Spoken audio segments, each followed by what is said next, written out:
नमस्कार दोस्तों, मैं हूँ राकेश अचल और आप देख रहे हैं अपना YouTube चैनल चक्षुदर्शी यानी कि जनता का माउथपीस। दोस्तों, आपने देखा कि बीते रोज़ संसद मार्च जो कॉकरोच पार्टी का था वो ज़बरदस्त रहा। हालांकि कामयाब नहीं हुआ। एक तरह से इस आंदोलन का मध्यांतर हो गया है, क्योंकि इस आंदोलन को लेकर कई तरह के भ्रम हैं। एक तरफ जो कॉकरोच पार्टी के कुछ लोग हैं वो भारतीय जनता पार्टी के जेपी नड्डा से मिलकर मांग पत्र ले आए हैं और कहा जा रहा है कि आंदोलन बंद हो गया है। दूसरी तरफ कॉकरोच जनता पार्टी के प्रमुख हैं, वो अभी तक जंतर मंतर पर अपने साथियों के साथ अनशन पर बैठे हुए। तो ये एक भ्रामक स्थिति है। ये हो सकता है सरकार ने बनाई हो, ये हो सकता है इस कॉकरोच जनता पार्टी में ही कुछ ऐसे लोग हों जो इस आंदोलन को सैबोटेज कर रहे हों, उन्होंने बनाई हो। तो स्थिति ये है कि अभी सब लोग भ्रम में हैं।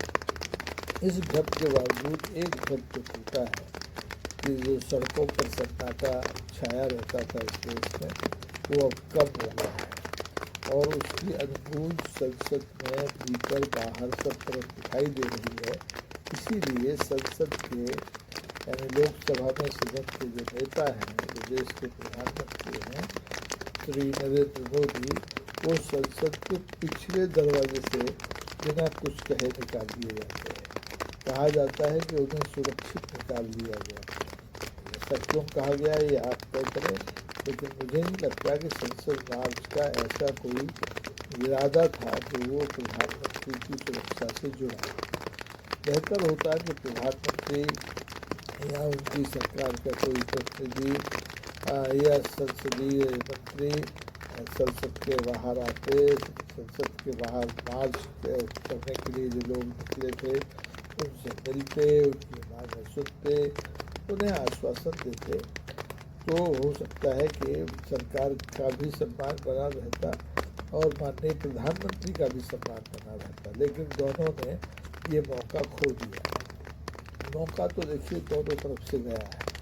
चाहे जो कॉकरोच जनता पार्टी के बैनर पर जो संसद मार्च का आह्वान करने वाले हमारे सोनम वांगचुक साहब थे जो अस्पताल में हैं, उन्होंने भी ये मौका खो दिया। वो दूसरी बार गच्चा खाए हैं। पहली बार उन्होंने लद्दाख में लद्दाखियों को संविधान की अनुसूची 6 में शामिल कराने के लिए जो आंदोलन किया था उसको हिंसक स्वरूप दिया गया। किसने दिया है ये जांच का विषय है। इसके बाद उन्हें NSA में बंद किया गया। 4 महीने बंद रहे। सुप्रीम कोर्ट में लड़ाइयाँ चली, तारीख पर तारीखें चली। उनकी पत्नी दिन रात एक किए रही, जमानत मिल जाए, जमानत नहीं मिली। फिर अचानक सोनम वांगचुक को छोड़ दिया गया। लगा कि सोनम वांगचुक अपने जो पुराना आंदोलन है लद्दाखियों का उसको फिर से शुरू करेंगे, लेकिन ऐसा उन्होंने नहीं किया। एक भ्रम उन्होंने वहाँ भी छोड़ दिया। उसके बाद सोनम वांगचुक लद्दाख छोड़ने के दिल्ली आ गए, कॉकरोचों के आंदोलन में शामिल हो गए, उसकी अगुवाई स्वीकार कर दी। 20 दिन तक आमरण अनशन किया, जान हथेली पर रखकर किया। लोगों के मन में उनके प्रति बड़ी श्रद्धा हुई। लेकिन जब उन्होंने एक अनशन समाप्त करने के लिए नाना प्रकार की शर्तें विपक्ष के सामने रखी तो लोगों को हैरानी हुई। उन्हें ये शर्तें सरकार के सामने रखनी चाहिए थी, लेकिन उन्होंने ऐसा नहीं किया। बाद में सोनम वांगचुक ने पता नहीं किसके आश्वासन पर अपना अनशन समाप्त कर दिया है।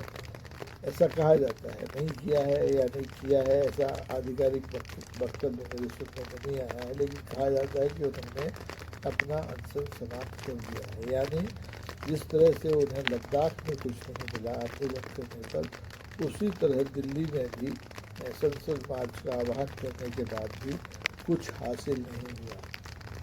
आंदोलन का चल रहा है, लेकिन मुझे लगता है कि ये आंदोलन का मध्यांतर हो गया है।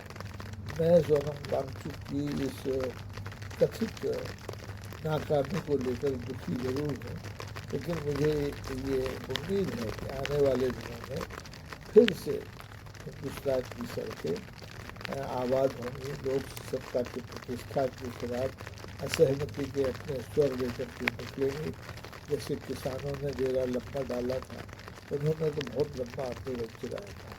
कॉकरोच इस मामले में बहुत ज़्यादा कामयाब नहीं हुए, लेकिन देश भर से लोग आए, हर क्षेत्र से लोग कॉकरोच आंदोलन का समर्थन करने आए। इसलिए मुझे लगता है कि अभी ये आंदोलन का समापन नहीं है, अंत नहीं है, ये मध्यांतर है। और ये मध्यांतर जब समाप्त होगा, और बहुत जल्द समाप्त होगा, क्योंकि अभी समस्याएं जहाँ की तहाँ हैं, किसी समस्या का हल नहीं हुआ है, न संसद के जरिए, न सरकार के जरिए, न सिस्टम के जरिए, बल्कि सिस्टम तो और ज़्यादा खूंखार दिखाई दे रहा है। सरकार के इशारे पर जिस ढंग से पुलिस ने बिना नाम पट्टी वाली पुलिस ने, एक अजूबी वर्दी पहने पुलिस ने युवाओं पर लाठीचार्ज किया, उन्हें पीटा, उन्हें लहूलुहान किया, उससे लगता है कि सरकार की नीयत में खोट है। सरकार अब लोकतांत्रिक सरकार नहीं रही, वो जनता के असहमति के अधिकार को स्वीकार करने के लिए तैयार नहीं है। तो दोस्तों, मान कर चलिए कि रास्ता अभी लंबा है, लेकिन झुकना तो पड़ेगा सरकार को, क्योंकि अब झुकाने के लिए जो यूथ है, जो जैन जी है, वो तत्पर दिखाई दे रहा है। और जब झुकती है दुनिया, झुकाने वाला चाहिए वाला जो जुमला है, वो अब मुझे लगता है कि कारगर होता दिखाई दे रहा है। तो आने वाले दिनों में, आने वाले महीनों में, आने वाले साल में वो स्थिति बनेगी कि जब सरकार को या तो जवाब देना पड़ेगा, या सरकार को गद्दी छोड़नी पड़ेगी, दोबारा से चुनाव में जाना पड़ेगा, और या फिर सरकार सारी हदें तोड़ करके शासन, अनुशासन, नैतिकता और अनैतिकता की निरंकुश होकर के वही सब करेगी जो दुनिया में तमाम तानाशाह करते रहे हैं। तो अब देखना ये है कि लोकतंत्र का भावी स्वरूप क्या होने वाला है। इस जंतर मंतर के आंदोलन में आए इस मध्यांतर के बाद इस जन आंदोलन का अंत कैसे होगा, सुखद होगा, दुखद होगा, इसके बारे में मैं अभी कोई कल्पना नहीं कर सकता हूँ। लेकिन अगर आपके मन में कोई विचार है, आप कोई प्रतिक्रिया देना चाहते हैं, ये बताना चाहते हैं कि क्या सोनम वांगचुक का ये आंदोलन कामयाब रहा या नाकामयाब हो गया, क्यों हुआ, क्यों नहीं हुआ, तो मंच आपके लिए खुला है, प्रतिक्रियाएँ दीजिए। और अगर आपको लगता है कि ये मुद्दा ज़ेर बहस रहना चाहिए, तो इस वीडियो को ज़्यादा से ज़्यादा शेयर कीजिए। लाइक वाइक करने से कोई बात बनेगी नहीं, शेयर करने से बात बनेगी। और आपसे अनुरोध भी मैं करना चाहूँगा कि अगर अभी तक आपने चक्षुदर्शी को ज्वाइन नहीं किया है, इसको सब्सक्राइब नहीं किया है, इसकी सदस्यता नहीं ली है, तो कृपा करके ले लीजिए, क्योंकि आने वाले दिनों में तमाम सारे दृश्य चैनल हैं, सोशल मीडिया पर हैं, मुख्य धारा के हैं, आपको कुछ न कुछ दिखाएंगे, लेकिन इस मंच पर कुछ दूसरे ढंग से आपको सुनने को मिलेगा, जो हो सकता है कि आपकी अपनी बात हो, आपके मन में भी वही बात हो जो यहाँ की जा रही हो। तो आज के लिए दोस्तों इतना ही। मैं उम्मीद करूँगा कि आप चक्षुदर्शी के साथ जुड़े रहेंगे। धन्यवाद, नमस्कार, जय हिंद।